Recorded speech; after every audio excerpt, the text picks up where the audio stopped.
નમસ્કાર. આજે આપણે બીએડ સેમેસ્ટર 2ના ES2 paper development of the self સ્વનો વિકાસ નામનું જે પેપર છે એના યુનિટ નંબર 4ના એક મુદ્દાની ચર્ચા કરવાના છીએ. આપણો આજનો મુદ્દો છે ફિલ્મ રેવામાં સ્વના વિકાસનો વિચાર. યુનિટ નંબર 4માં આપણે જાણીએ છીએ કે 3 ફિલ્મો અને 3 બુકને આપણે જોવાની છે, અને એ પણ ખાસ એક ચોક્કસ વિચારને કેન્દ્રમાં રાખીને, અને એ વિચાર છે ડેવલપમેન્ટ ઓફ ધ સેલ્ફ, સ્વનો વિકાસ. આ વિચાર કેન્દ્રને ધ્યાનમાં રાખી અને આજે આપણે રેવા ફિલ્મના વિચારો અથવા તો એમાંથી ડેવલપિંગ ધ સેલ્ફ નો વિચાર કઈ રીતે મળે છે. આપણે સૌ જાણીએ છીએ કે સાહિત્ય માણસના મન પરિવર્તનમાં ઘણો ભાગ ભજવતું હોય છે. એવા ઘણા બધા ઉદાહરણો આપણી સામે હોય છે કે જેમાં માણસે કોઈ પુસ્તક વાંચ્યું હોય અને પોતાના વિચારોમાં પરિવર્તન આવ્યું હોય, અથવા તો કોઈ ફિલ્મ જોઈ હોય અને પોતાના વ્યક્તિત્વમાં કે વિચારોમાં એક ખાસું એવું પરિવર્તન આવ્યું હોય. બસ આ વિચારધારાને ધ્યાનમાં રાખીને જ આપણા આ પેપરમાં 3 ફિલ્મો અને 3 પુસ્તકો, અને એમાં પણ સેલ્ફ ના ડેવલપમેન્ટ માટેના વિચારને કેન્દ્રમાં રાખી અને અભ્યાસ કરવાનો છે. મિત્રો, કોઈ પણ ફિલ્મ એક સામાન્ય માણસ મનોરંજન માટે જોવે અને એક વિદ્યાર્થી અભ્યાસ માટે જોવે ત્યારે એ બંનેમાં ખૂબ મોટો તફાવત હોય છે. એક વિદ્યાર્થી તરીકે જ્યારે આપણે કોઈ ફિલ્મને અભ્યાસ માટે જોતા હોઈએ ત્યારે એ ફિલ્મ જોતાં એના દરેક સંવાદ, એના દરેક પાત્ર, એના દરેક સીન ઉપર, દૃશ્ય ઉપર આપણે વિચાર કરવો જરૂરી હોય છે.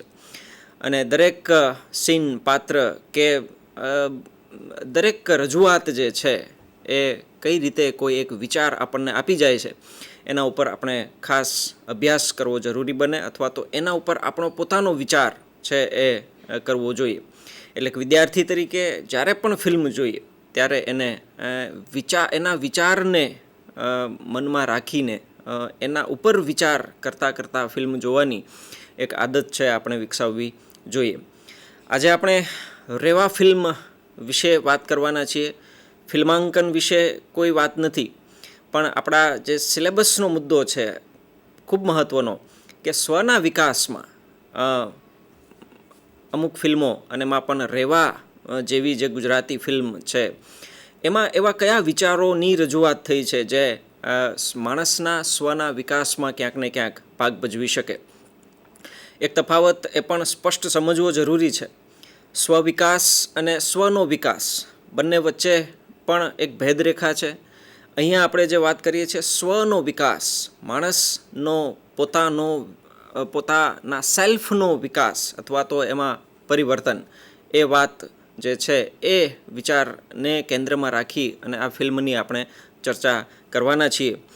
શરૂઆતમાં ફિલ્મ નો પરિચય આપણે મેળવીએ તો ટાઇટલ રેવા ગુજરાતી ફિલ્મ છે.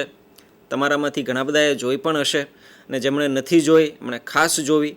આમ તો બધાએ આ ફિલ્મને ફરીથી જોવી, કારણ કે પહેલી વાર તમે જોઈ હશે ત્યારે એ માત્ર મનોરંજન માટે જોઈ હશે, પણ હવે અભ્યાસના એક ભાગરૂપે તમે ફિલ્મ જુઓ ત્યારે આજની ચર્ચા અને આજના આ જે વિચાર જે છે સ્વનો વિકાસ, એ વિચારને કેન્દ્ર સ્થાને રાખી અને જોઈશો તો ઘણો બધો ફરક તમારી પહેલી વાર ફિલ્મ જોયા વચ્ચે અને હવે પછી જોઈશો ત્યારે એ બંને વચ્ચે ખૂબ તફાવત તમને દેખાશે. ફિલ્મનું ટાઇટલ છે રેવા, અને એક એની ટેગલાઇન પણ છે ઇંગ્લિશમાં, અ જર્ની વિધિન, કે જે આપણા સિલેબસનો જે મુદ્દો છે સ્વનો વિકાસ એને સંબંધિત જ છે. અ જર્ની વિધિન મતલબ માણસની પોતાની અંદરની એક યાત્રા, માણસના વિચારની યાત્રા એવું પણ આપણે કહી શકીએ, માણસના સ્વની યાત્રા એવું પણ આપણે એને કહી શકીએ. એટલે રેવા આપણે સૌ જાણીએ છીએ નર્મદા નદીનું એ નામ છે, અને એ આખા ફિલ્મમાં નર્મદા નદી કેન્દ્ર સ્થાને જ. પણ આપણે આજે જે ચર્ચા કરીશું એમાં ઘણા બધા વિચારો એમાંથી પણ બહાર આવવાના જ. એટલે ફિલ્મનું ટાઇટલ રેવા જર્ની વિધિન, કે જે 2018માં રિલીઝ થઈ અને ખૂબ જાણીતા ગુજરાતી ધ્રુવ ભટ્ટની નવલકથા તત્વમસી જે 1998માં રિલીઝ થઈ હતી અને એ બુકના આધારે આ આખી ફિલ્મ બની છે. એટલે તત્વમસી બુક છે એ એનો આધાર છે અને એના આધારે રેવા નામેથી ગુજરાતી ફિલ્મ બની જે 2018માં રિલીઝ થઈ. ચર્ચા આજની શરૂઆત કરીએ એ પહેલાં આપણે ચાલો રેવા ફિલ્મનું ટ્રેલર જોઈ લઈએ ટૂંકમાં કે શું છે આખી વાત. તો ફિલ્મના ટ્રેલર અને એમાં ખૂબ મહત્ત્વના સંવાદો અને અમુક દ્રશ્યોથી આપણને ખ્યાલ આવે છે કે આ ફિલ્મ એક એવા વ્યક્તિના કેન્દ્રમાં ચાલે છે કે જે શરૂઆતમાં ખૂબ ઉડાવ, આધુનિક ખરો પણ ઉડાવ વિચારો ધરાવનારો યુવાન કે જે ભારતીય પરંપરા કે સંસ્કૃતિમાં માન્યતા ધરાવતો નથી અથવા તો વૈજ્ઞાનિક દૃષ્ટિકોણથી બધું જોવાની એને આદત છે. આવો એક યુવાન ખોટો નથી, પોતાના દૃષ્ટિકોણ અને પોતાના વિચારોમાં સાચો છે, છતાં અનુમાનો પર ચાલનારો એ માણસ છે એ અંતે રહેવાની પરિક્રમા સુધી પહોંચે છે. આવી એક આખી યાત્રા છે એ માણસની. ઘણી બધી ગેરમાન્યતાઓ એના પોતાનામાં છે. ઘણા બધા એવા વિચારો જે છે એના કે જે ભારતીય સંસ્કૃતિ અને પરંપરાની વિરુદ્ધ છે, આધ્યાત્મની વિરુદ્ધ છે. આવો એક માણસ અંતે એવા અનુભવોમાંથી પસાર થાય કે જે અંતે નર્મદાની પરિક્રમા કરવા માટે તૈયાર થાય અને પરિક્રમા પૂર્ણ કરે. તો આખો ફિલ્મ જે છે એ ભલે આમ આધ્યાત્મ અને પ્રકૃતિના કેન્દ્ર સ્થાને છે, પણ 21મી સદીમાં પણ આ વિચારો જે છે એ આપણા પોતાના વિકાસ અથવા તો પોતાના સ્વના વિકાસ, સેલ્ફના વિકાસમાં ખૂબ મહત્ત્વના વિચારો આપણને આપી જાય છે. ફિલ્મની ચર્ચાને શરૂઆત કરીએ એ પહેલાં અમુક બહુ મહત્ત્વની બાબતો આપણે જે જોવાના છીએ એ છે વિવિધ પાત્રો દ્વારા વિચારોનું પ્રતિનિધિત્વ. આ ફિલ્મના જેટલા પણ પાત્રો જે છે ને એ અમુક વિચારોનું પ્રતિનિધિત્વ કરે અને એને સમજશું તો પણ ઘણો બધો ખ્યાલ આવશે કે આ ફિલ્મમાં સ્વના વિકાસના કેવા વિચારો દર્શાવવામાં આવ્યા છે. જોઈએ અમુક પાત્રો કયા આ ફિલ્મમાં છે, મહત્ત્વના પાત્રો, અને એ કોઈક વિચારનું પ્રતિનિધિત્વ કરે છે. દાખલા તરીકે ફિલ્મનો નાયક કે જેનું નામ કરણ છે. ફિલ્મ જોઈ હશે તમે અને જોશો ત્યારે ખ્યાલ આવશે કે કરણને કેવા વિચારોનું પ્રતિનિધિત્વ કરતો યુવાન છે. તો કે ભારતીય સંસ્કૃતિ અને પરંપરાની અવગણના એનામાં આપણને જોવા મળે છે. એ સમયે સમયે એવું કહે છે કે હું આમાં માનતો નથી, હું તેમાં માનતો નથી. આધુનિક વિચાર ધરાવે છે પણ સાથે સાથે ક્યાંક ઉડાવ વિચારો પણ ધરાવતો હોય એવો યુવાન આપણને દેખાય છે. ટ્રેલરના શરૂઆતમાં જ તમે જોયું હશે કે એ ડાન્સ બાર કે વ્યસન આવું કરતો જોવા આપણને મળે છે. તો આધુનિક વિચારો ધરાવે છે ખરો, પણ સાથે સાથે ક્યાંક ઉડાવ વિચારો ધરાવતો પણ યુવાન છે. નાસ્તિક છે પણ વૈજ્ઞાનિક દૃષ્ટિકોણ એનામાં આપણને જોવા મળે છે. એ ક્યાંક ને ક્યાંક એવી વાતો કરે છે કે જે ખરેખર વિજ્ઞાન ના આધારિત એની વાતો હોય છે. નાસ્તિકતા પણ એનામાં જોવા મળે છે. ઈશ્વર કે આધ્યાત્મ એમાં એને ક્યાંય રસ નથી અથવા તો એમાં એ માનતો નથી એવું આપણને જોવા મળે છે. સ્વના વિકાસની યાત્રાનો પણ એક સિમ્બોલ છે. એવો માણસ કે જે આ બધું માનતો નથી પણ અમુક ચોક્કસ અનુભવોમાંથી એ જ્યારે પસાર થાય છે ત્યારે એના સ્વનો વિકાસ થાય છે, એનામાં પરિવર્તન આવે છે, એના વિચારોમાં પરિવર્તન આવે છે. જે નર્મદાને સમયે સમયે મેળા મારતો યુવાન અંતે નર્મદાની જ પરિક્રમા કરવા માટે ચાલી નીકળે છે. તો આ એક એના સ્વનો વિકાસ હતો, એનું એક સેલ્ફનું ડેવલપમેન્ટ હતું એવું કહી શકાય.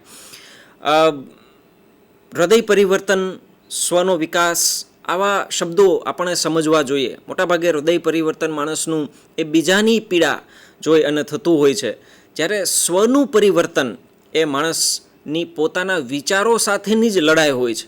પોતાની અંદર એક એવું તોફાન વિચારોનું ચાલતું હોય છે કે એ સત્ય અને અસત્ય વચ્ચેનો ભેદ ન પારખી શકતો હોય, અથવા તો સાચું અને ખોટા વચ્ચેનો ભેદ ન પારખી શકતો હોય.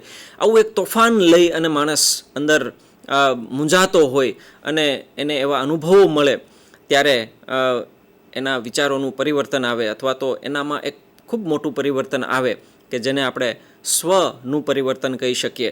તો કરણ જે છે મુખ્ય નાયક, એ આવા અમુક વિચારોનું પ્રતિનિધિત્વ કરે છે. એવું કહી શકાય કે આ એક માણસની વાત નથી, આ એક પાત્રની વાત નથી, પણ આ એક ચોક્કસ એવો વર્ગ છે આ દેશમાં કે આ દુનિયામાં કે જે આવા વિચારોનું ક્યાંક પ્રતિનિધિત્વ કરે છે. એ એક ચોક્કસ સમાજનો એક એવો હિસ્સો કે જે ક્યાંક ભારતીય સંસ્કૃતિ કે પરંપરામાં માનતો નથી. નાસ્તિકતા છે, એનામાં ખરાબ વસ્તુ નથી નાસ્તિક હોવું એ પણ, કારણ કે મોટાભાગે એ વૈજ્ઞાનિક દ્રષ્ટિકોણ ધરાવતો વર્ગ હોય છે, આધુનિક હોય છે વિચારધારાઓ ધરાવનારો. ઉડાવ વિચારો એના લીધે કેળવાયા હોય એવું પણ બને, અને અંતે એના વિચારોમાં ક્યાંક એવા પરિવર્તનો આવતા હોય. આવા બહુ જૂજ લોકો હોય છે કે જે પોતાના સ્વનું ડેવલપમેન્ટ કરતા હોય અને પોતાના વિચારોમાં એ પરિવર્તન લાવતા હોય અને એને સ્વીકારતા હોય. સૌથી મોટી વાત એ હોય છે કે આપણા વિચારોને ત્યાગી અને જે સાચા વિચારો છે એને લઈ અને પોતાની જાતને ફેરવવી, એટલે સ્વનો વિકાસ આપણે કહી શકીએ.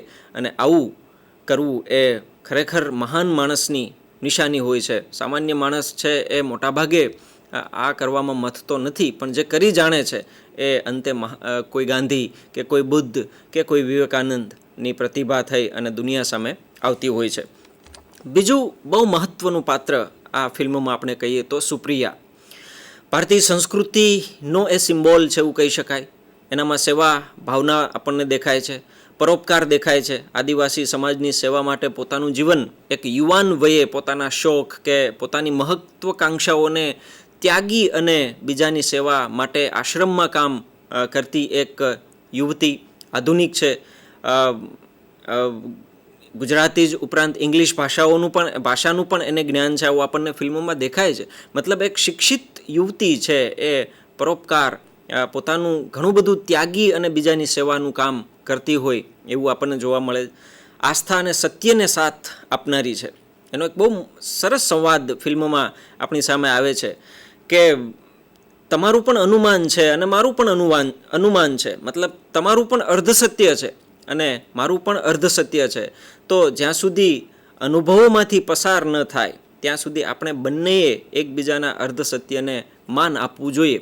અંતે ખ્યાલ આવશે કે સાચું કોણ, પણ ખ્યાલ ન આવે ત્યાં સુધી આપણે એકબીજાને માન આપવું જોઈશે, એકબીજાના વિચારોની કદર કરવી પડશે. આવો સરસ સંવાદ આ પાત્રના મુખેથી આપણને સંભળાય છે. એટલે આસ્થા અને સત્યને સાથ આપનારું આ પાત્ર છે અને સ્વવિકાસની વાહક છે. એવું કહી શકાય કે કરણના વિચારોના પરિવર્તન પાછળ કોઈ એક પ્રેરક બળ હોય તો એ સુપ્રિયા છે. એ સ્વના વિકાસની વાહક છે. એ ક્યાંક ને ક્યાંક એવા અનુભવો કરણને પૂરા પાડે છે કે જેનાથી કરણના વિચારો ક્યાંક ને ક્યાંક પરિવર્તન પામે છે. અંતે એની પ્રેરણા બળ અથવા તો પ્રેરક બળ છે એવું આપણે કહી શકીએ. તો સુપ્રિયા પણ સમાજનો એક એવો હિસ્સો આપણી સામે પ્રતિનિધિત્વ એનું કરે છે કે એ ભારતીય સંસ્કૃતિમાં માનતી હોય, સંસ્કારોમાં માનતી હોય, પરોપકારમાં માનતી હોય, પોતાનું ત્યાગવાની ભાવના એનામાં હોય, આસ્થા શ્રદ્ધા ધરાવનારી એ યુવતી છે, સત્યને સાથ આપનારી છે અને બીજાને પ્રેરણા પૂરી પાડે છે વિચારોના પરિવર્તન માટે. અને વિચારોની કદર કરનારી આ યુવતી છે. મતલબ એક એવો ચોક્કસ વર્ગનું એ પ્રતિનિધિત્વ કરે છે કે જે તટસ્થ છે, જે પોતાના વિચારોની પણ કદર કરે છે અને અન્યના વિચારોની પણ કદર કરે છે. એવું નથી કે હું જ સાચી અને તારા વિચારો ખોટા, એવું ક્યાંય આપણને એના મુખે સંભળાતું નથી. એ બંનેના વિચારોને સાથે લઈ અને ચાલતું પાત્ર છે. તો આ જે પાત્રના પ્રતિનિધિઓ છે, પ્રતિનિધિત્વ કરાયેલા વિચારો છે, એ આપણને પણ ક્યાંક ને ક્યાંક ઉપયોગી થાય છે. એ દૃષ્ટિકોણથી આપણે આ પાત્રોને જોવા જોઈએ. ત્યારબાદ શાસ્ત્રીજી પણ એક પાત્ર આ ફિલ્મમાં ખૂબ મહત્ત્વનું છે.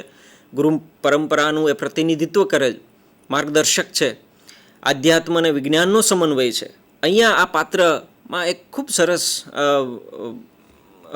વિચાર છે એ મૂકવામાં આવ્યો છે કે શાસ્ત્રીજી આધ્યાત્મ અને વિજ્ઞાનનો સમન્વય છે.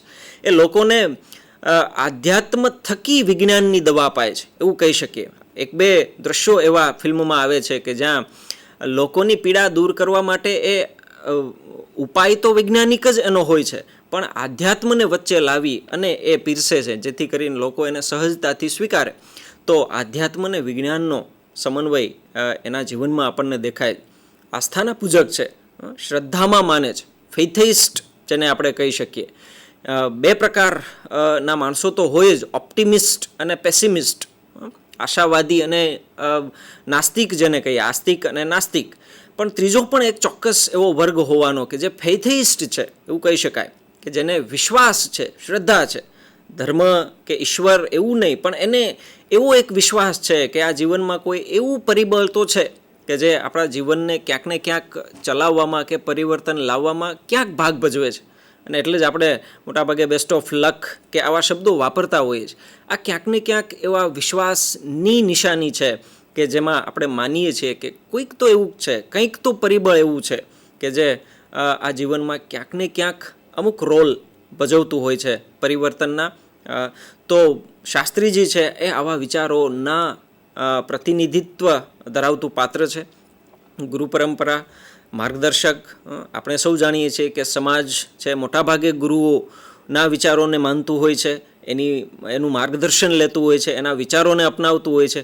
એટલે આધ્યાત્મની સાથે સાથે વિજ્ઞાનને પણ એણે સ્વીકાર્યું છે અને બંનેનો સમન્વય કરી અને સમાજ માટેનું કામ કરનાર એક આદર્શ ગુરુ, એક આદર્શ માર્ગદર્શકની ભૂમિકા શાસ્ત્રીજી છે એ ભજવે છે.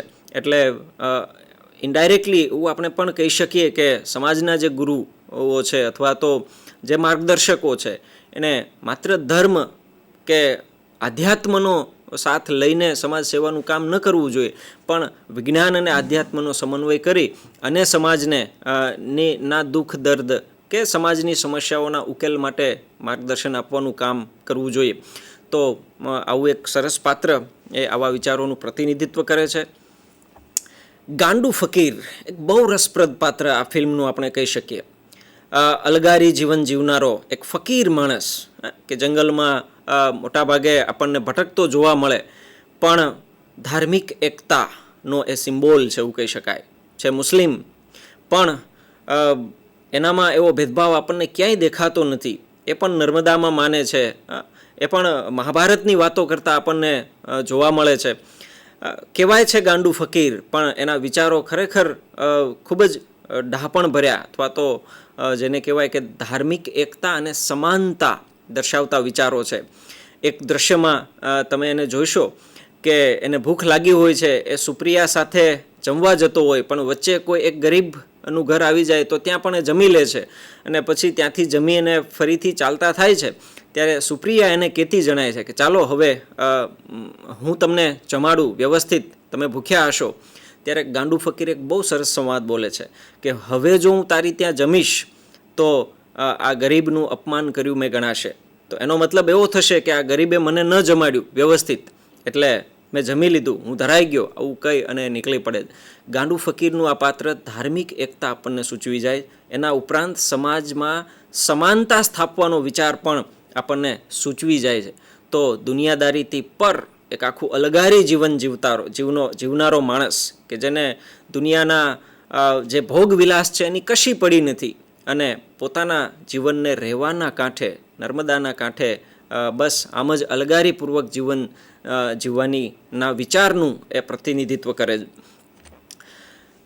બિટ્ટુ બંગા ખૂબ સરસ આ બે પાત્રો આ ફિલ્મોમાં આપણું ચોક્કસ ધ્યાન ખેંચે છે અને એ પણ અમુક વિચારોના વાહક છે. આપણને એ બે બાબતો સમજાવે છે. કાર્યનિષ્ઠા, પોતાને જે કામ સોંપવામાં આવ્યું છે એ કામને નિષ્ઠાપૂર્વક કરવાની ભાવના એ બંનેમાં આપણને દેખાય અને સાથે સાથે સર્જનાત્મકતા પણ આપણને દેખાય છે.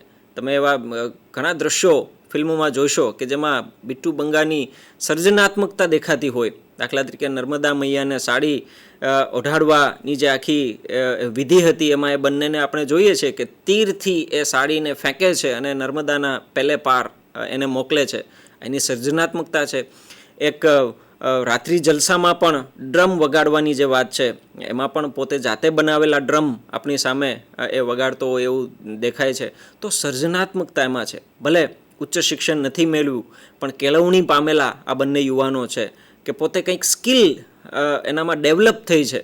એવા પુસ્તકીય જ્ઞાન કે ગોખણીય જ્ઞાન ના આધારે પોતે કામ કરતા હોય એવા નહીં, પણ ભલે અશિક્ષિત હોય પણ પોતાનામાં એક સ્કિલ છે, સર્જનાત્મકતા છે, એ વિચાર આપણને બંને દર્શાવે છે. અને બંનેની કાર્યનિષ્ઠા આપણે જાણીએ છીએ કે ગમે તે સમયે જે કામ એમને સોંપવામાં આવે છે એ ખૂબ જ નિષ્ઠાપૂર્વક પાર પાડતા આ બંને પાત્રો આપણી સામે છે. ત્યારબાદ રેવા એક ખૂબ જ મહત્ત્વનું પાત્ર કહી શકીએ. આ ફિલ્મનું નામ જ નથી પણ ફિલ્મની બેકગ્રાઉન્ડમાં રહેલું આખું એક ખૂબ મહત્ત્વનું પાત્ર છે એવું કહીએ. રેવા એટલે આમ નર્મદા, અને નર્મદા કહીએ એટલે નદી, અને નદી કહીએ એટલે કોઈ એક નદી નહીં, દુનિયાની તમામ નદી આવી જાય છે. અને નદીની વાત જ્યારે કરીએ ત્યારે સ્વાભાવિક છે કે એને પ્રકૃતિના એક પરિબળ તરીકે આપણે જોવું રહ્યું, આધ્યાત્મિક તત્વ તરીકે આપણે એને જોઈ શકીએ, ઈશ્વરનું એક સ્વરૂપ માની શકીએ. ક્યારેક ઘણા બધા પ્રશ્નો થાય ને કે ઈશ્વર છે ક્યાં, ઈશ્વર એટલે કોણ, ભગવાન કોણ, આ બધું છે એના આ બધા પ્રશ્નોના જવાબ અગર આપણને કોઈ આપતું હોય તો એ પ્રકૃતિ છે. આપણી આસપાસ જે કંઈ છે પ્રકૃતિના પરિબળો, કદાચ એ જ ઈશ્વર છે, કદાચ એ જ આધ્યાત્મિક પરિબળો છે, કદાચ એ જ આપણા જીવનના પરિવર્તનોના વાહક છે એવું કહી શકાય. એટલે નર્મદા અહીંયા કોઈ મર્યાદિત એક નદી માટે વપરાયેલો શબ્દ ન કહી શકીએ.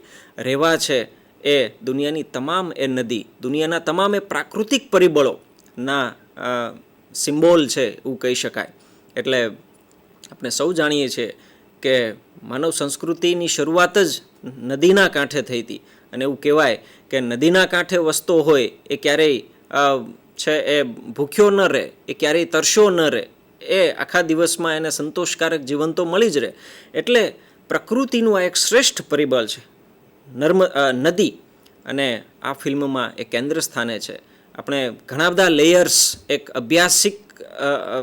અભ્યાસુ તરીકે આમાંથી કાઢી શકીએ. એવું કહેવાય ને કે સુંદરતા છે એ જોનારની આંખોમાં હોય, એમ સાહિત્યમાં શું કહેવામાં આવ્યું છે એનો અર્થ જે છે એના વાચકના મનમાં હોય. એટલે તમે જ્યારે ફિલ્મ જુઓ ત્યારે તમારા મનમાં કંઈક અલગ વિચારો હોય, પણ મહત્ત્વનું એ છે કે વિચાર હોવો જોઈએ અને વિચારતું થવું જોઈએ. તો રેવાને કેન્દ્ર સ્થાને આખી ઘડાયેલી આ ફિલ્મ આપણને આ એક આખો વિચાર આપી જાય છે કે નદી અને નદીના તટ પર રહેલા લોકો, નદીની પરિક્રમા, આ બધું છે એ ક્યાંક ને ક્યાંક નદીને આપણે અગર ઈશ્વરનું સ્વરૂપ આપીએ તો બસ એને પામવા માટેની આખી આ મથામણ છે. અને જે દિવસે નદીથી દૂર જઈશું, પ્રકૃતિથી દૂર જઈશું, એનો મતલબ એવો થશે કે ઈશ્વરથી દૂર ગયા. અને પ્રકૃતિથી દૂર જવું મતલબ જીવનમાં સમસ્યાઓને નોતરવી, આવું કહી શકાય. એટલે આ એક ખૂબ મહત્ત્વનું પાત્ર આપણે કહી શકીએ આખા ફિલ્મનું, અને એ છે રેવા. અને એ આવા અમુક વિચારો આપણી સામે રજૂ કરે. ત્યારબાદ પરિક્રમા શબ્દ આપણને વારંવાર આખા ફિલ્મમાં સંભળાય છે. કોને કહીશું પરિક્રમા? ભારતીય પરંપરા અને સંસ્કૃતિમાં આપણે સૌ જાણીએ છીએ કે પરિક્રમાનું એક આગવું મહત્ત્વ છે. ઘણા બધા પ્રસંગોમાં આપણે પરિક્રમા કરતા હોઈએ છીએ. દાખલા તરીકે સ્ત્રીઓ છે વડની પરિક્રમા કરતી હોય, મંદિરે મોટાભાગે શિવના મંદિરની પરિક્રમા થતી હોય છે, શિવલિંગની પરિક્રમા થતી હોય છે, પર્વતોની આપણે પરિક્રમા કરીએ છીએ, ગિરનારની જે પરિક્રમા છે એ પણ થતી હોય છે. ઇવન ચારધામની યાત્રા જે છે ભારતમાં કે જે નામચીન છે એ પણ એક પ્રકારની પરિક્રમા છે. તો પરિક્રમા, અગ્નિની પણ પરિક્રમા છે એ થતી હોય છે. લગ્નના જે 7 ફેરા હોય છે એક પ્રકારની પરિક્રમા જ છે. અને ભારતના અધ્યાત્મમાં માતા પિતાની પરિક્રમાનું પણ એક મહત્ત્વ દર્શાવ્યું છે. તો પરિક્રમા કોને કહીશું? પરિક્રમા એટલે શું? અહીંયા રેવાની પરિક્રમા કરવાનો એક આખો વિચાર ફિલ્મમાં આપણને જોવા મળે છે. તો રેવાની પરિક્રમા કરવી એટલે શું? નદીની પરિક્રમા કરવી એટલે કે નદી ફરતે ચાલવું એટલું જ ના. પરિક્રમાને આપણે એવું કહી શકીએ કે એ જીવન પરિવર્તન માટેનો એક પ્રયાસ છે, પૂર્ણતા પામવાનો એક પ્રયાસ છે, અથવા તો આધ્યાત્મ કે પ્રકૃતિનું એ સિમ્બોલ આપણે કહી શકીએ. પરિક્રમા કરે એ માણસ શું કરે તો કે પ્રકૃતિના ખોળે ખૂંદે, બીજું શું, એ પર્વતોને ખૂંદે, એ નદીની ફરતે પરિક્રમા કરતો હોય તો નદીને ખૂંદશે, મતલબ પ્રકૃતિની એ નજીક આવશે. અને આપણે હમણાં પ્રકૃતિને ઈશ્વર સાથે સરખાવી હતી તો એવું પણ કહી શકાય કે ક્યાંક ને ક્યાંક ઇનડાયરેક્ટલી એ ઈશ્વરની પણ નજીક આવ્યો એવું પણ માની શકાય. એટલે પરિક્રમા કરવી મતલબ જીવનમાં પરિવર્તનો માટેનો એક પ્રયાસ કરવો. કંઈક નક્કી કર્યું છે તો એને પૂરું કરવાનો એક સંકલ્પ કરવો એટલે પણ પરિક્રમા એવું કહી શકાય.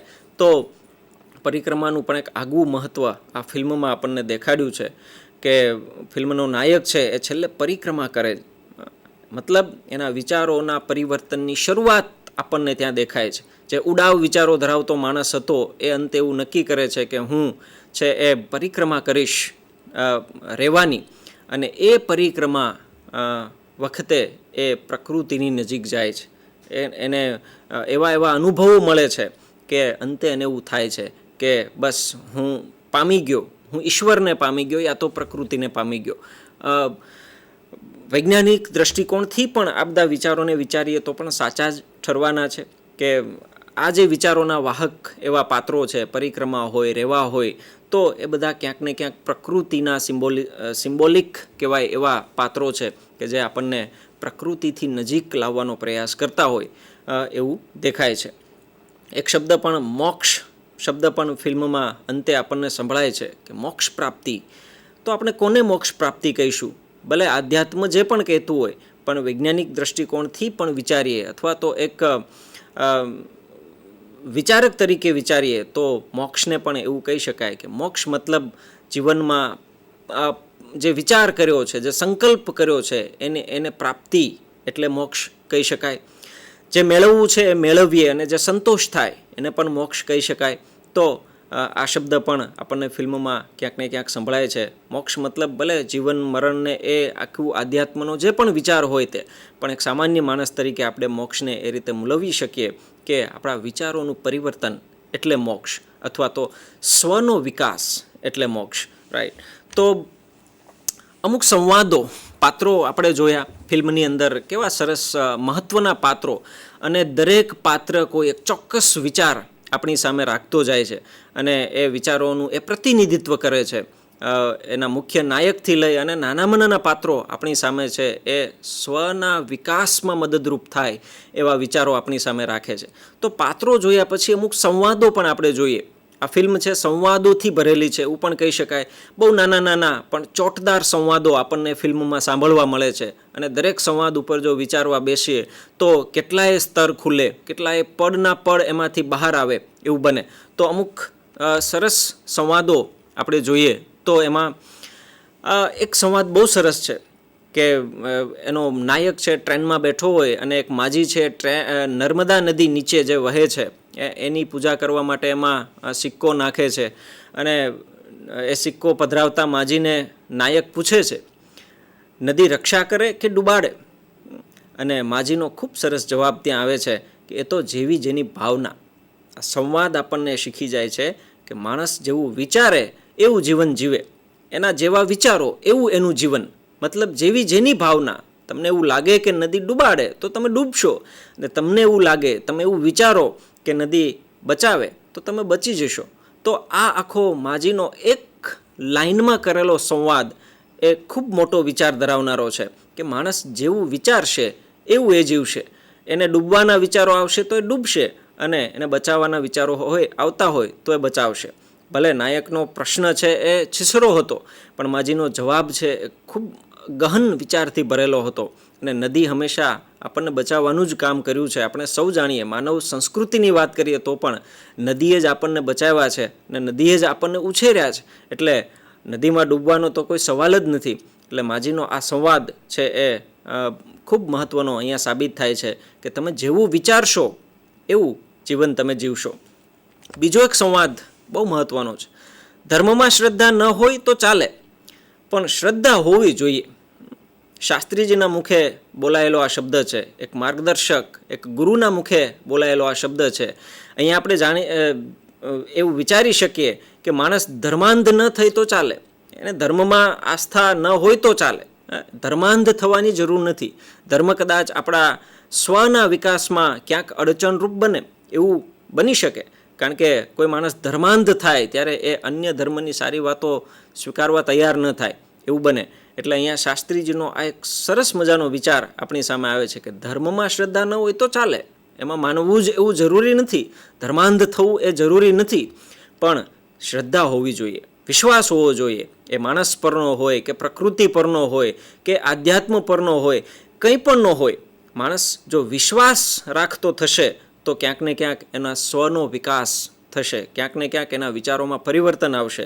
એટલે આ બધા સંવાદોમાંથી આપણે સ્વના વિકાસનું જે આપણું અભ્યાસનો કેન્દ્રબિંદુ છે એને લઈને પણ વિચારતું થવું જોઈએ કે આ સંવાદો આપણને ઘણું બધું શીખવી જાય છે કે જેવું વિચારશો તેવું જીવન જીવશો. ધર્મમાં શ્રદ્ધા નહીં હોય તો ચાલશે, ધર્માંધ થવાની જરૂર નથી, પણ શ્રદ્ધા રાખવાની છે, વિશ્વાસ રાખવાનો છે, કારણ કે વિશ્વાસ છે એ કંઈક નવું આપવા માટે સમર્થ હોય છે. ક્યાંય વિશ્વાસ જ નહીં રાખીએ, ક્યાંય શ્રદ્ધા જ નહીં રાખીએ અને એક શૂન્યાવકાશ જેવું જીવન જીવીશું તો નવું ક્યારેય નહીં પામી શકીએ, એવો હાર્દ આ સંવાદમાં આપણને દેખાય છે. બીજો એક સંવાદ છે, લોકો પરિક્રમાવાસીઓની નહીં, પરિક્રમાની પરંપરાની સેવા કરે. અને આ સંવાદ જે નર્મદાની પરિક્રમા કરવા માટે લોકો જાય છે એ વખતે બોલાયેલો આ સંવાદ છે. અહીંયા આપણને ભારતીય પરંપરા, ભારતની સેવા ભાવના જે છે એનો વિચાર આપણને આમાં દૃશ્યમાન થાય છે કે આપણે પણ જાણીએ છીએ પગપાળા ચાલીને જવાની એક આપણો રિવાજ છે ભારતના આધ્યાત્મમાં કે ધર્મમાં. તો આપણે જાણીએ છીએ કે રોડ પર ઘણા બધા સેવાર્થીઓ છે એ એવા સ્ટોલ રાખીને બેઠા હોય કે જે પાણી, જે પગપાળા ચાલીને જતા હોય એને પાણી પાવાનું કામ કરે, જમાડવાનું કામ કરે, નાસ્તો, બીજી સુવિધાઓ એને આપે. તો પરિક્રમાવાસીઓની આ સેવા નથી. આ સેવા કોની છે? તો કે આ સેવા પરિક્રમાની જે પરંપરા છે, એ જે તત્વ છે, એક આધ્યાત્મનું તત્વ અથવા તો એ જે ઈશ્વરી તત્વ છે એના પરના વિશ્વાસની આ સેવા છે. ભારતના પરંપરામાં આ સેવા ભાવનાનું પ્રતીક છે એવું પણ કહી શકાય કે અન્યની સેવા. અને જે લોકો જાય છે, ઈશ્વરની નજીક જવાનો પ્રયત્ન કરે છે, એ લોકોની સેવા કરવી એ પણ ઈશ્વરને પામવા જેવી જ સેવા ગણી શકાય. એટલે આ સંવાદ પણ ખૂબ સરસ રીતે એમાં રજૂ થયો છે. ત્યારબાદ આપણે ઈશ્વરના ભક્તો છીએ, ધર્મના નહીં. બહુ મહત્ત્વનો સંવાદ આપણી સામે છે. અને 21મી સદીની વાત જ્યારે કરતા હોય, એના વૈજ્ઞાનિક દૃષ્ટિકોણની વાત કરતા હોઈએ, જ્યારે આપણે રિઝનિંગ અને તર્કના આધારે ચાલતા હોઈએ, ત્યારે આવા સંવાદો થકી આપણે એક વિચાર તો સ્વીકારવો જ જોઈએ કે ભલે ધર્મને માનવાનું નથી, ધર્માંધ થવાનું નથી. ફરીથી એ જ વાત, આપણે તો ઈશ્વરના ભક્તો છીએ. હવે પ્રશ્ન એ થાય કે ઈશ્વર કોણ, ઈશ્વર ક્યાં? તો કદાચ એના જવાબ સ્વરૂપે આપણે મૂકી શકીએ કે ઈશ્વર એટલે રેવા, ઈશ્વર એટલે નર્મદા, ઈશ્વર એટલે નદી, ઈશ્વર એટલે પ્રકૃતિની કોઈ પણ તત્વ, એ પછી વૃક્ષ હોય, પર્વત હોય, પાણી હોય, નદી હોય, સૂર્ય હોય, પ્રકૃતિનું દરેક સ્વરૂપ છે એ આપણા માટે ઈશ્વરથી કમ નથી. કારણ કે જે દિવસે એનાથી વિખૂટા થઈશું એ દિવસે જીવન સમસ્યાઓથી ભરાશે. વિચારીએ માત્ર કે સૂર્યથી વિખૂટા થવાથી શું થાય, નદીથી વિખૂટા થઈશું ત્યારે શું થશે, વૃક્ષોથી વિખૂટા થઈશું ત્યારે શું થશે, પ્રકૃતિથી વિખૂટા થઈશું ત્યારે માણસનું જીવન છે ખરેખર ઘણી બધી સમસ્યાઓ નોતરશે. એવો વિચાર ક્યાંક આ સંવાદની ગહેરાઈ પાછળ છુપાયેલો છે કે આપણે પ્રકૃતિના, ઈશ્વરના ભક્ત છીએ, આપણે એની સેવા કરવાની છે, ધર્મની નહીં. ધર્મ છે એક સૌથી મોટું અડચણ સ્વના વિકાસમાં બની શકે. એટલે અહીંયા આ વિચાર ખૂબ સરસ રીતે રજૂ થયો છે. હરેક પદાર્થ કે અંદર પરિક્રમા હી ચલ રહી હૈ. આ ડાયલોગ ગાંડુ ફકીરના મુખેથી આપણને સાંભળવા મળે છે કે પરિક્રમા જ છે, પૂર્ણતા, જીવનના પરિવર્તનો જે છે, જેને આપણે પરિક્રમાની ને સિમ્બોલિક રીતે આપણે જોયું કે પરિક્રમા શેનું સિમ્બોલ આપણે કહી શકીએ, તો કે જીવનના પરિવર્તનો જે છે, જે વિચાર છે એના પરિવર્તનો જે છે, જે માણસમાં સતત વહેતા હોવા જોઈએ. જેમ નર્મદા કે રેવા વહે છે એમ વિચારોનું પરિવર્તન આપણામાં સતત વહેતું હોવું જોઈએ. જે વિચારીએ છીએ એમાં સતત સુધારો થાય, સતત વધારો થાય, સતત પરિવર્તન આવે. તો આ જે પરિવર્તન છે એને આપણે પરિક્રમા કહી શકીએ. એટલે સરસ સંવાદ અહીંયા આવે છે કે દુનિયાના હરેક પદાર્થમાં પરિક્રમા છે. એક પથ્થર પણ સતત પરિક્રમા કરતો હોય છે, સતત પરિવર્તનશીલ હોય છે. દરેક કણ એક કણ એ પરિવર્તનશીલ હોય છે અને રેવા તો પોતે જ પરિવર્તનશીલ જ છે. એ વહેતી નદી છે. નદી જે છે એ વહેવાનું કામ કરે છે અને એને આપણે સિમ્બોલિક રીતે એ રીતે સમજી શકીએ કે વિચારો એ ક્યાંય એક જગ્યાએ અટકી નથી જતી. કારણ કે નદીનું પાણી જો એક જગ્યાએ અટકી જાય તો એમાં ગંદકી આવશે, એમાં એ ખરાબ થશે. એમ માણસનું મન પણ વહેતું હોવું જોઈએ, એ રહેવાની માફક પરિક્રમા કરતું હોવું જોઈએ, પરિવર્તન કરતું હોવું જોઈએ, જેથી કરી અને મગજમાં સડો કે ગંદકી ન પ્રવેશે. એટલા માટે આપણા વિચારો પણ સતત ને સતત પરિવર્તનશીલ રહેવા જોઈએ. એ આવા સંવાદો આપણને ગહેરાઈથી આપણી સામે આવા વિચારો મૂકે છે. ત્યારબાદ એક જોઈએ સંવાદ, તો જબ તક મન મેં સંચય હૈ તબ તક ખુદા તુમસે દૂર રહેગા.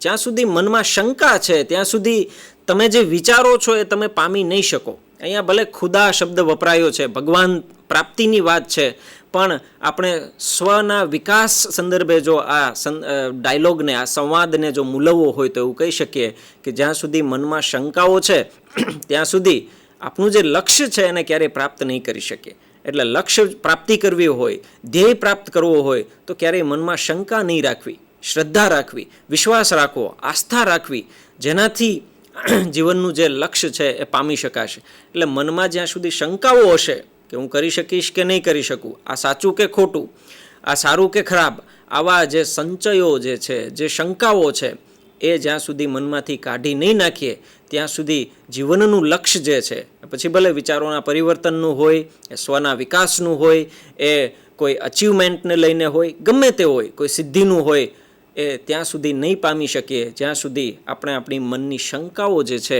એ દૂર નહીં કરીએ. ત્યારબાદ છે પરિક્રમા કરવાથી શું મળે? વિચારોના પરિવર્તનથી શું મળે? વિચારોમાં બદલાવથી શું મળે? સ્વના વિકાસથી શું મળે? અને એનો જવાબ એક શબ્દમાં છે, રહેવા. અને રહેવાને આપણે જાણીએ છીએ. શું મળે વિચારોના પરિવર્તનથી, પરિક્રમા કરવાથી, પૂર્ણતા પામવાના પ્રયત્નો કરવાથી શું મળે? તો કે રહેવા મળે, ઈશ્વર મળે, આધ્યાત્મિક કોઈ એવું પરિબળ મળે. અને એ બધું શું? તો કે પ્રકૃતિ. પ્રકૃતિની નજીક જઈશું. જો વિચારો નહીં બદલીએ અને આમને આમ બસ ભોગવિલાસના પ્રયત્નો કર્યા કરશું તો અંતે રહેવાથી દૂર જવાનું છે, પ્રકૃતિથી દૂર જઈશું, નદીઓ ખૂટશે, પર્વતો તૂટશે, આ બધું થશે અને માનવ જીવન છે એ ક્યાંક ને ક્યાંક શૂન્યાવકાશમાં ગરકાવ થઈ જશે. આવું આપણે કહી શકીએ. એટલે વિચારોનું પરિવર્તન એટલે કે પરિક્રમા, ફરવું, પ્રકૃતિનો ખોળો ખૂંદવો, આ બધું નહીં કરીએ તો પ્રકૃતિનો જે લાભ માણસને સદીઓથી મળતો રહ્યો છે એ મળતો બંધ થશે. એટલે અહીંયા આ સંવાદમાં આપણને એ મળે છે કે માણસે પ્રકૃતિની નજીક રહેતા શીખવું જોઈએ, એને પ્રકૃતિની પરિક્રમા કરતાં શીખવું જોઈએ. એને જીવનમાંથી દોડધામવાળી જીવનમાંથી કોઈ એક એવો સમય કાઢવો જોઈએ કે જે પ્રકૃતિના ખોળે જઈ અને બેસે, સૂવે, રખડે, ભટકે. એનાથી એ પ્રકૃતિની નજીક આવશે અને અંતે જે એને મળશે એ એના ફાયદા હશે. અને આ ફાયદાઓ એટલે રહેવા અથવા તો નર્મદા. તો આટલી બાબતો એના સંવાદોને લઈને છે. એના પાત્રો આપણે જોયા, અમુક ધારદાર ચોટદાર સંવાદો જોયા અને સાથે સાથે આપણે એને આપણા સ્વના વિકાસ સંદર્ભે આપણને કેવા વિચારો પૂરા પાડે છે એની પણ વાત કરી. તો આટલું મૂલ્યાંકન અથવા તો આટલા વિચારો કર્યા પછી આપણે કહી શકીએ કે રેવા ફિલ્મની અંદર કેવા કેવા મહત્ત્વના વિચારો આવેલા છે. એ કેવા મુખ્ય વિચારો આપણી સામે રાખે છે કે જે આપણને સ્વના વિકાસમાં ક્યાંક ને ક્યાંક મદદરૂપ થાય.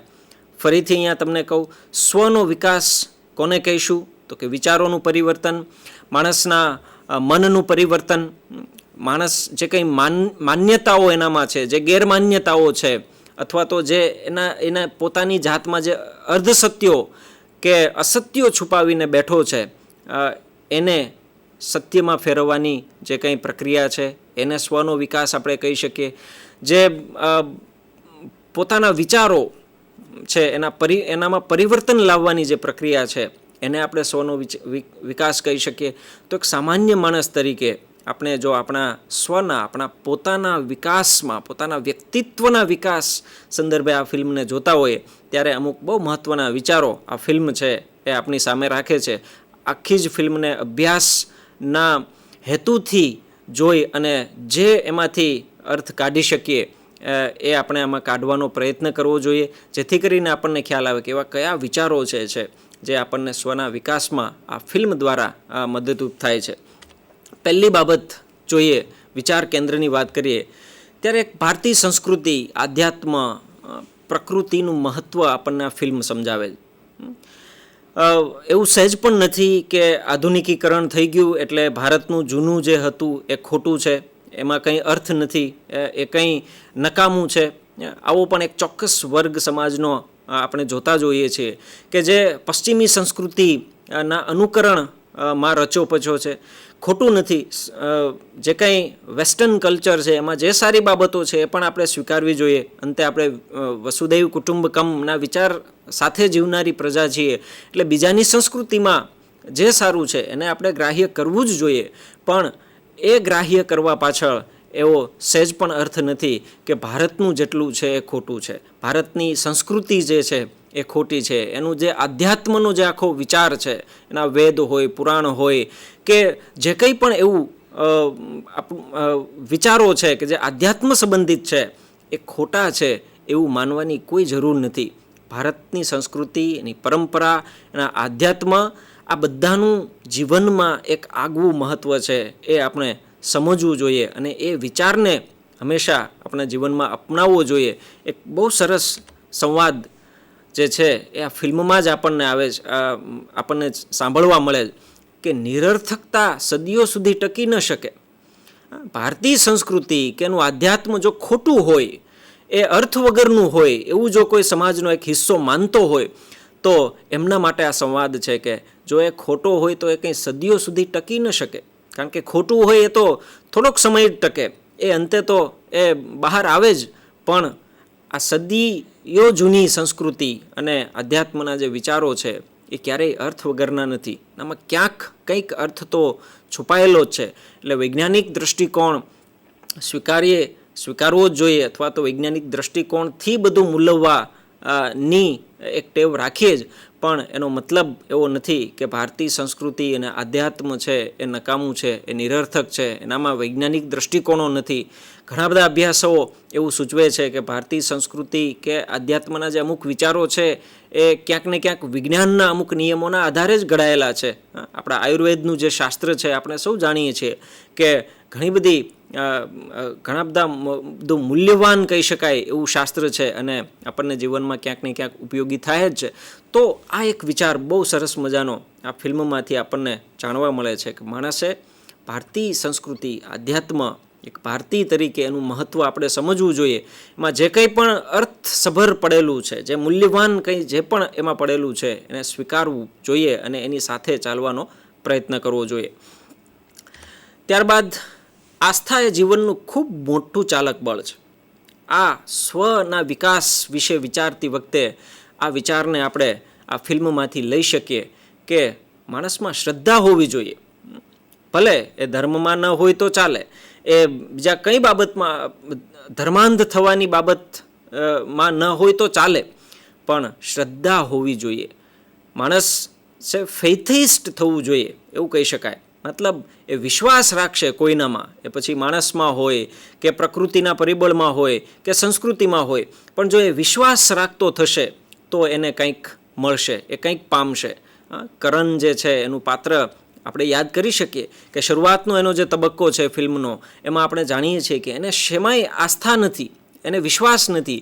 એનામાં એક એવી ટેવ છે એ સંચય કરવાની અથવા તો શંકા કરવાની, અને અંતે એ ધીમે ધીમે પાત્ર એવું કેળવાતું જાય છે કે એ આસ્થા ધરાવતો થાય છે. જીવનના ચોક્કસ અનુભવોમાંથી એવો પસાર થાય છે કે એનામાં શ્રદ્ધા છે એ ખીલવા માંડે છે, એનામાં આસ્થા આવવા માંડે છે. જુદી જુદી બાબતો, ઇવન રહેવા તરફ પણ પોતાની શ્રદ્ધા વિકસે છે. તો આ જીવનનું એક ખૂબ મોટું ચાલક પરિબળ છે એ વાતને આપણે સ્વીકારવી જોઈએ.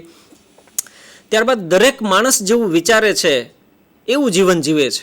માજીનો જે સંવાદ હતો કે એ તો જેવી જેની ભાવના બેટા, આ સંવાદ આપણને આ વિચાર આપી જાય છે કે માણસ જેવું વિચારશે એવું જીવન જીવશે. એટલે આપણે જો નકારાત્મક વિચારો લઈને જીવન જીવશું તો આપણું જીવન નકારાત્મક રહેવાનું છે. જો હકારાત્મક દૃષ્ટિકોણથી વિચારવાની ટેવ પાડીશું તો આપણા જીવનમાં ઘણા બધા હકારાત્મક ફેરફારો અને પરિવર્તનો આવવાની શક્યતા છે. એટલે દરેક માણસ કેવા વિચારોને કેળવે છે એ ખૂબ મહત્ત્વનું છે. અને આ ફિલ્મ આપણને આ ક્યાંક ને ક્યાંક સૂચવી જાય છે કે દરેક માણસ જેવું વિચારે એવું જીવન પામે. કરણના વિચારો જે શરૂઆતના છે એ નકારાત્મક છે તો ક્યાંક ને ક્યાંક એનું જીવન આપણે નકારાત્મક દિશામાં જતું હોય એવું જોઈએ છીએ. અંતે એ હકારાત્મક દૃષ્ટિકોણ અપનાવતો થાય છે, એ સ્વીકારતો થાય છે મહત્ત્વ, બીજાનું મહત્ત્વ, અને એને ક્યાંક ને ક્યાંક બધું સારી દિશામાં જતું આપણે જોઈએ છીએ. તો આ પણ એક સરસ વિચાર આ ફિલ્મોમાંથી આપણને મળે છે. પ્રકૃતિની નજીક અને સુમેળમાં રહેતા લોકો અને સમાજો પરોપકારી અને શ્રેષ્ઠ છે, આવો એક વિચાર આપણને આ ફિલ્મમાં જોવા મળે છે કે જે માણસો પ્રકૃતિની નજીક રહે છે, નર્મદાના કાંઠે કે રેવાના કાંઠે જે પ્રજાઓ રહે છે એની લાક્ષણિકતાઓ આપણે સૌ જાણીએ છીએ કે એ કેવા છે. તો કે એ સુમેળ થી રહેનારા લોકો છે, એકબીજાના દુઃખ દર્દમાં સાથ આપનારી પ્રજા છે, સેવાભાવના એનામાં છે. ભલે એ બહુ શિક્ષિત નથી, દૂરના વિસ્તારમાં રહેતી આખી પ્રજા છે, પણ એનામાં જીવનના અમુક ખૂબ સરસ કહેવાય એવા મૂલ્યો આપણને જોવા મળે છે. પ્રામાણિકતા છે, કર્તવ્ય નિષ્ઠા હોય કે પછી એકબીજાનો ને સહકાર આપવાની ભાવના હોય, આ બધા મૂલ્યો આપણને એ પ્રજાની અંદર જોવા મળે છે. તો પ્રકૃતિની નજીક જેટલો માણસ રહેશે એટલો એ સારી રીતે જીવન જીવી શકવાની શક્તિ ધરાવશે, એવો એક વિચાર આપણને અહીંયા જોવા મળે છે. પ્રકૃતિથી વિમુખ થવાથી જીવનને યોગ્ય દિશા નહીં મળે. જે ભોગવિલાસ પાછળ દોડધામ કરતો માણસ જે છે એ માણસ પ્રકૃતિથી વિખૂટ થતો જાય છે અને જીવનમાં ઘણી બધી સમસ્યાઓ નોતરતો આપણને જોવા મળે છે. તો આ પણ એક વિચાર સરસ આપણને આ ફિલ્મોમાં મળે છે. ઘણી ઘટનાઓ, ખાસ કરીને અપ્રિય ઘટનાઓ જીવનમાં મોટા પાયે પરિવર્તન લાવનારી હોય છે. આ એક બહુ સરસ મજાનો વિચાર સૌ વિદ્યાર્થીઓએ, સૌ અભ્યાસુએ આ ફિલ્મમાંથી મેળવવો જોઈએ કે ક્યારેક એવું બને કે આપણને ન ગમે, પણ એ નહીં ગમવા પાછળ પણ ક્યારેક સારા અનુભવો છુપાયેલા હોય છે, ક્યારેક સારું પરિણામ છુપાયેલું હોય છે. એટલે ઘણી ઘટનાઓ આપણને અપ્રિય લાગે શરૂઆતમાં, પણ એ આપણા જીવનમાં મોટા પાયે પરિવર્તન લાવનારી હોય છે. નાનું એવું ઉદાહરણ કહું તો માતા પિતા ઘણી વખત આપણને ટોકતા હોય છે અને આપણને નથી ગમતું હોતું, પણ એ ટોકવા પાછળ ક્યાંક આપણામાં પરિવર્તન લાવવા માટેનો વિચાર છુપાયેલો હોય એવું પણ બને. એટલે આ ફિલ્મ આ એક બહુ મોટો મહત્ત્વનો વિચાર આપણી સામે મૂકે છે. સેવા મનથી નહીં હૃદયથી થાય, આવો પણ એક સંવાદ આખા ફિલ્મમાં આપણને જોવા મળે છે કે માણસ પરાણે સેવા ન કરી શકે, પરાણે દાન ન કરી શકે, સેવા મનથી થાય, મનથી નહીં હૃદયથી થાય. મતલબ કે સેવા કરવી હોય તો પછી બહુ વિચારવાની જરૂર નથી કે સામેવાળા કોણ છે, આપણે સેવા કરશું તો એને કેટલા બધા ફાયદા થઈ જશે, એને કેટલો બધો આમાં તો લાભ થશે. આવા માનસિક વિચારોને ત્યાગવા પડે, હૃદયથી સેવા થાય. સેવામાં બીજું કંઈ નહીં, સેવા ભાવના જ, ભલે એ સામેવાળાને ફાયદો જ હોય તો સેવા છે મનથી નહીં હૃદયથી થાય. આ વિચાર આપણને આપે છે. અહમ અને દંભ છોડી સૌમાં સારપ જોવાની શક્તિ કેળવાય તો સત્ય પામી શકાય. આ એક ઉમદા વિચાર આ ફિલ્મમાં આપણને જોવા મળે છે કે માણસે જો સારું કંઈક મેળવવું હોય તો બે નડતરરૂપ પરિબળો છે એને ત્યજવા પડે. એમાં છે અહમ અને દંભ. આ બે જો છોડી શકવાની માણસ તાકાત ધરાવે તો સારા વિચારો અને વિચારોનું પરિવર્તન અથવા તો સ્વનો વિકાસ કરવા માટે એ સમર્થ બને. અનુમાન અનુભવમાંથી પસાર ન થાય ત્યાં સુધી સત્ય બહાર ન આવી શકે. આપણામાં ઘણી શંકાઓ હોય, ઘણા અનુમાનો આપણે બાંધતા હોઈએ તો એ સત્ય નથી. અનુમાન જ્યારે અનુભવમાંથી પસાર થાય ત્યારે એ સત્ય બને છે. આવું આ ફિલ્મમાંથી આપણને જોવા મળે છે. દયાળુ અને નમ્ર બનો. આપણું વર્તન બીજાઓને કેવી રીતે અસર કરે છે એ આપણે ક્યારેય જાણતા નથી. આ પણ સારો એવો વિચાર આ ફિલ્મમાં આપણને મળે છે કે બીજા પ્રત્યે આપણું વલણ હંમેશા દયાળુ હોવું જોઈએ, હંમેશા નમ્ર બનવાનું હોવું જોઈએ અને એવું બનીશું તો જ પરોપકારી જીવન જીવી શકીશું અને તો જ વસુદૈવ કુટુંબકમની આખી સંકલ્પના નીચે સારું એવું જીવન છે જીવી શકીશું. ફિલ્મના અંતમાં એક સરસ મજાનો સંવાદ આપણે વિડીયો રૂપે સાંભળીએ આજે અને એનાથી આપણને ખ્યાલ આવશે. આ ફિલ્મનો એક હાર્દરૂપ સંવાદ આ ફિલ્મના અંત ભાગમાં આપણી સામે મૂકવામાં આવ્યો છે. તો એ વિડીયો જોઈએ. આ સંસારમાં જે વિનમ્ર, જિજ્ઞાસુ, દયાળુ,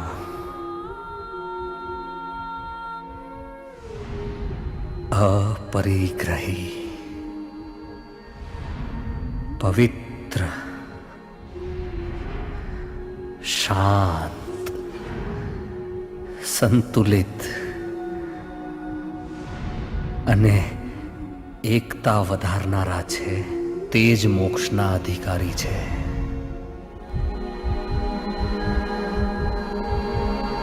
તો આ ક્લિપમાં એક આ સરસ મજાનો સંવાદ કે જે આ ફિલ્મનું હાર્દરૂપ સંવાદ છે એવું કહી શકાય અને એક એક શબ્દ એક એક પાત્રને સૂચવતા હોય એવું પણ આપણે એમાં જોયું કે આ સંસારમાં જે વિનમ્ર, જિજ્ઞાસુ, દયાળુ, અપરિગ્રહી મતલબ નિસ્વાર્થ, પવિત્ર, શાંત, સંતુલિત અને એકતા વધારનારા છે એ જ મોક્ષના અધિકારી છે. તો આ ડાયલોગથી આપણે ખ્યાલ આવે છે કે આ ફિલ્મનો હાર્દરૂપ વિચાર કયો છે કે માણસે આવા જો મૂલ્યો, આવા ગુણો પોતાનામાં વિકસાવશે તો મોક્ષને પામશે. ફરીથી મોક્ષ એટલે શું? તો કે જીવનમાં જે લક્ષ્ય કર્યું છે નક્કી એને પામવાની વાત એટલે મોક્ષ. મોક્ષને કોઈ અધ્યાત્મ સ્વરૂપે ન જોઈએ તો સામાન્ય જીવનની સંકલ્પના પ્રમાણે જોઈએ તો બસ મોક્ષ એટલે એવું કંઈક કે જે આપણને જોઈએ છે અને આપણે એને મેળવવા માટે મથીએ છીએ. તો આવા સદ્ગુણો ધરાવનારા વિચારો જ સ્વનો વિકાસ કરી શકે અથવા તો આવા સદ્ગુણો ધરાવનારાઓ જ પ્રકૃતિ કે રહેવાને પામી શકે. તો આ રીતે આ ફિલ્મ છે એ ઘણા બધા વિચારોથી ભરેલી ફિલ્મ છે.